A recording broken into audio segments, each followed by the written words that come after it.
Welcome to Jain online classes. ఈరోజు మనం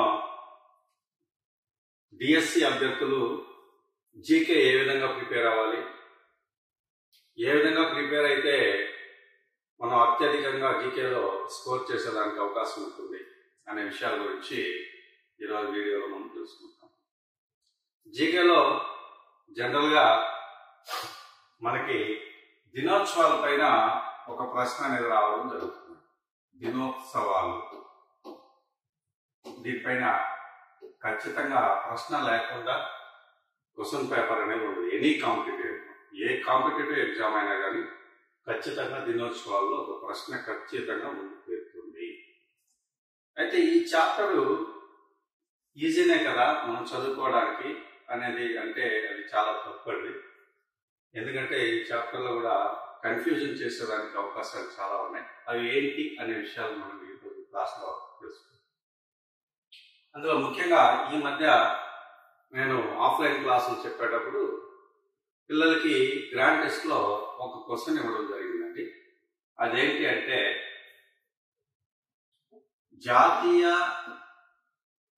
జాతీయ మహిళా దినోత్సవం ఎప్పుడు జరుపుకుంటారు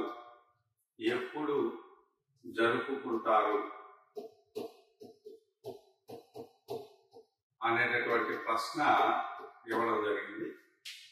వాటికి ఆప్షన్స్ ఏంటి అంటే మార్చ్ 8, 2 జూలై 11,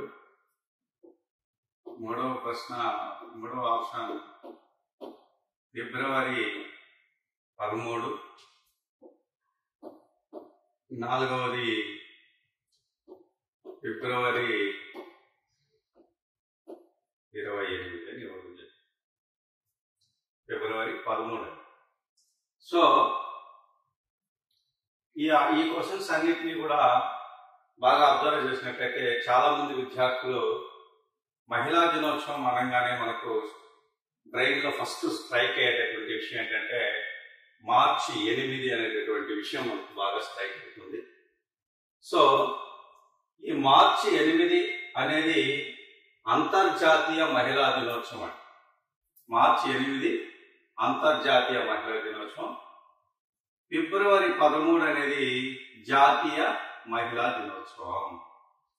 కాబట్టి ఇక్కడ మనం చదివే విషయాలు ఎలా చదవాలంటే జాతీయ దినాలేవి, అంతర్జాతీయ దినాలేవి, అవి ఏమన్నా ఉంటే మనం విభజించుకొని చదివినట్లయితే ఎలాంటి ప్రశ్నలు వచ్చినప్పుడు ఈజీగా ఆన్సర్ చేయడానికి అవకాశం ఉంది.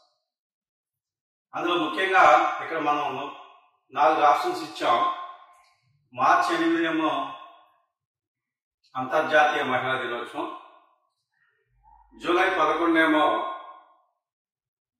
అంతర్జాతీయ జనాభా దినోత్సవం, ఫిబ్రవరి 13 ఏమో జాతీయ మహిళా దినోత్సవం, ఫిబ్రవరి 28 ఏమో సైన్స్ డే, జాతీయ సైన్స్ డే. మనకు ఈ 4 ఆప్షన్స్ కి 4 క్వశ్చన్స్ దొరికాయి. ఈ విధంగా మనం అనాలిసిస్ చేసి చదువుకోవాల్సినటువంటి అవసరం.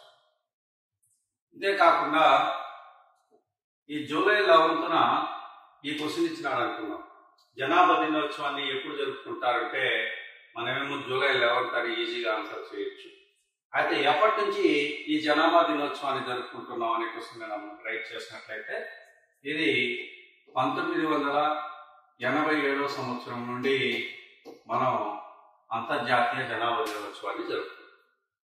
ఎందుకు 1987 నుంచి మనం అంతర్జాతీయ జనాభా దినోత్సవాన్ని జరుపుకుంటున్నాం అంటే 1987 జూలై 11 నాటికి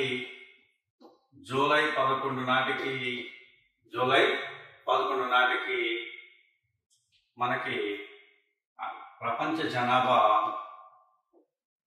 500 కోట్లకి చేరుకుంది అన్న సందర్భంగా 500 కోట్లకి చేరిన సందర్భంగా 1987 సంవత్సరం జూలై 11 నుండి మనం అంతర్జాతీయ జనాభా దినోత్సవాన్ని జరుపుకుంటున్నాం. దీనిపైనే మీకు ఇంకా కొంచెం ప్రశ్న డెప్త్గా ఇస్తే, the day of sixth billionth day అని అడిగాడు అనుకోండి. 6th బిలియన్త్ డే అని అడిగితే దాన్ని మనం అక్టోబర్ 12th చెప్పవచ్చు. The day of 6th billionth day. ఈ 6th బిలియన్త్ డే ఎందుకు అన్నామంటే, అక్టోబర్ 12, 1999 సంవత్సరం నాటికి ప్రపంచ జనాభా 600 కోట్లకు చేరుకున్న సందర్భంగా దీన్ని day of 6th billionth day అని పిలుస్తున్నాం.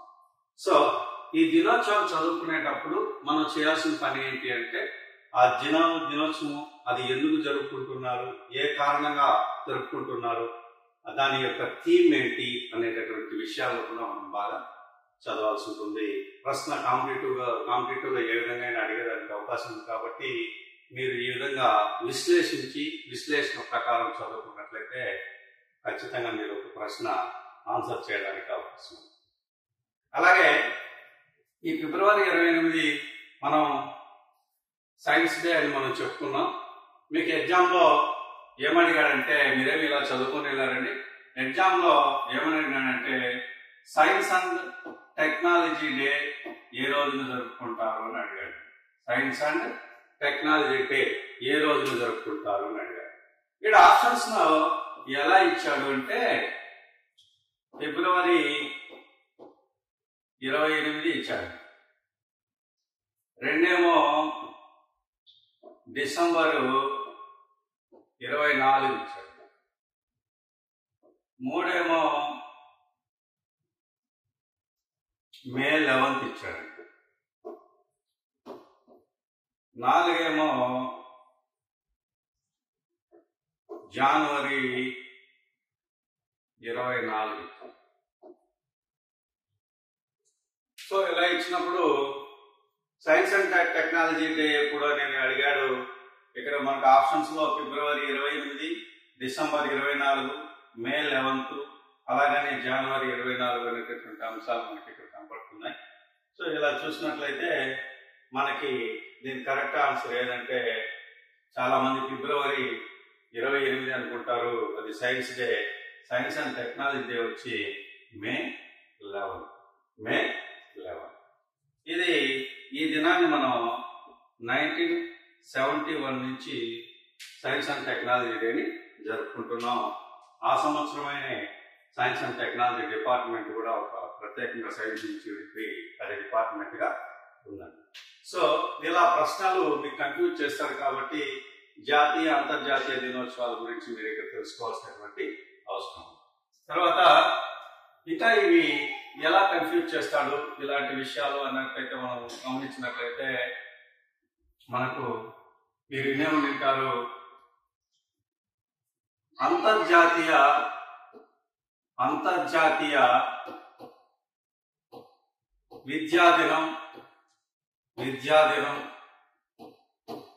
విద్యాదినం సెప్టెంబర్ 11.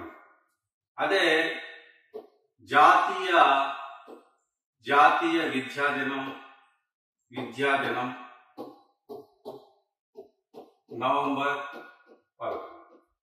ఇక్కడ విద్యాదినమే మనం చదివేటప్పుడు ఎగ్జామినేషన్ లో క్వశ్చన్ పేపర్ లో అంతర్జాతీయ విద్యాదినం ఇచ్చాడా, జాతీయ విద్యాదినం ఇచ్చాడా అనేది మీరు ఇక్కడ అబ్జర్వ్ చేయాల్సి ఉంటుంది. కాబట్టి అంతర్జాతీయ విద్యాదినం అయితే సెప్టెంబర్ 11, జాతీయ విద్యాదినం అయితే నవంబర్ 11 అనేది గుర్తించాలి. అలాగే అంతర్జాతీయ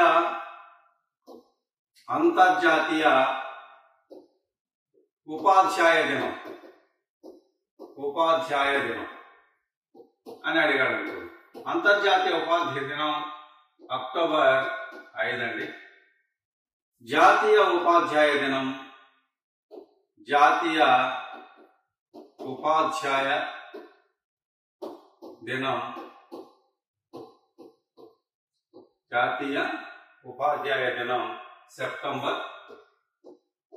సెప్టెంబర్ 5. అలాగే మనకు అంతర్జాతీయ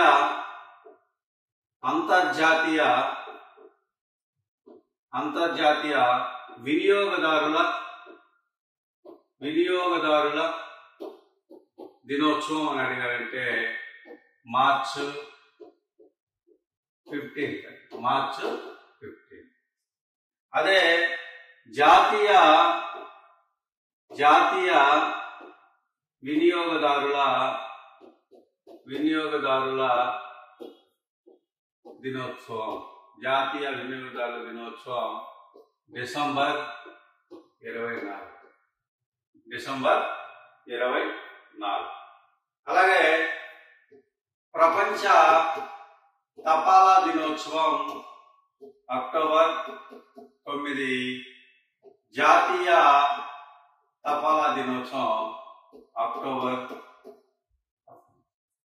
సో ఇది చూడండి, అంతర్జాతీయ విద్యా దినం సెప్టెంబర్ 11, జాతీయ విద్యా దినం నవంబర్ 11, అంతర్జాతీయ ఉపాధ్యాయ దినం అక్టోబర్ 5, జాతీయ ఉపాధ్యాయ దినం సెప్టెంబర్ 5, అంతర్జాతీయ వినియోగదారుల దినోత్సవం మార్చి 15, జాతీయ వినియోగదారుల దినోత్సవం డిసెంబర్ 24.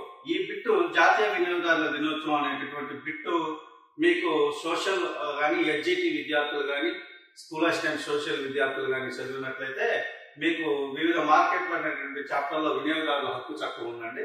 ఆ చట్టంలో ఈ బిట్ అనేది మీకు కనబడుతుంది. ఈ కంటెంట్ రూపంలో కూడా మీకు ఉపయోగపడుతుంది. అలాగే జీకే రూపంలో కూడా ఈ బిట్ మీకు చాలా ఇంపార్టెంట్. ఈ విషయాన్ని మీరు బాగా గుర్తుపెట్టుకోవాలి. అలాగనే ప్రపంచ తపాలా దినోత్సవం అక్టోబర్ 9, జాతీయ తపాలా దినోత్సవం అక్టోబర్ 10. సో ఇదే మీకు ఇలానే కన్ఫ్యూజ్ కాకుండా ఉండడానికి మీరు చదవాల్సినటువంటి దినోత్సవాల్లో ఈ విధమైనటువంటి పద్ధతిని మీరు ఫాలో చేసినట్లయితే ఖచ్చితంగా మీరు ఆన్సర్ చేయడానికి అవకాశం. తర్వాత ఈ దినోత్సవాలు చదివేటప్పుడు అంశాల వారీ చదువుకోవడం కూడా చాలా ఉత్తమమైనటువంటి పద్ధతి. అంశాల వారీగా మనం చదువుకున్నట్లయితే ఏమని అంతర్జాతీయ దినాలు, అలాగనే జాతీయ దినాలు, అలాగనే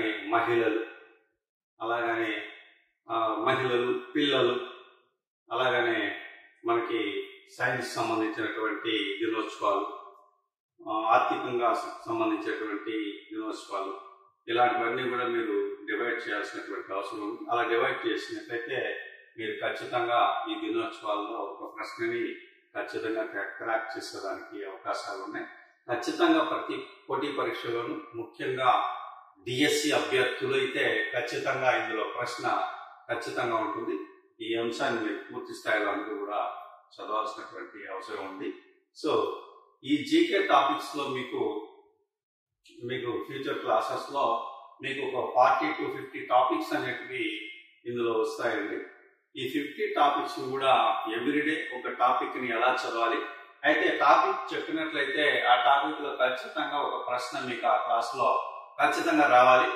కాబట్టి మీకు 10 మార్క్స్ జీకే కరెంట్ అఫైర్స్ ఉంటుంది. కాబట్టి స్టాండర్డ్ జీకే మరియు కరెంట్ అఫైర్స్ రెండింటిని కూడా ఒక 50 టాపిక్స్ గా డివైడ్ చేసి వాటిలో ఖచ్చితంగా మీకు ప్రతి క్లాస్ కి ఒక ప్రశ్న వచ్చే విధంగా మీకు క్లాస్ నుంచి వీడియో చేయడం జరుగుతుంది. అందరూ కూడా మన జైమ్ ఆన్లైన్ క్లాసెస్ ని డౌన్లోడ్ చేసుకోండి, సబ్స్క్రైబ్ చేసుకొని అందరూ కూడా విద్యార్థులకు అందరూ కూడా ఇది మీకు శుభ పరిణామంగా భావించవచ్చు. కాబట్టి మీకు ఫస్ట్ 3 క్లాసెస్ ఉంటాయి. అందరూ కూడా ఈ క్లాసెస్ ని వినాల్సిందిగా కోరుతున్నాను. Thank you.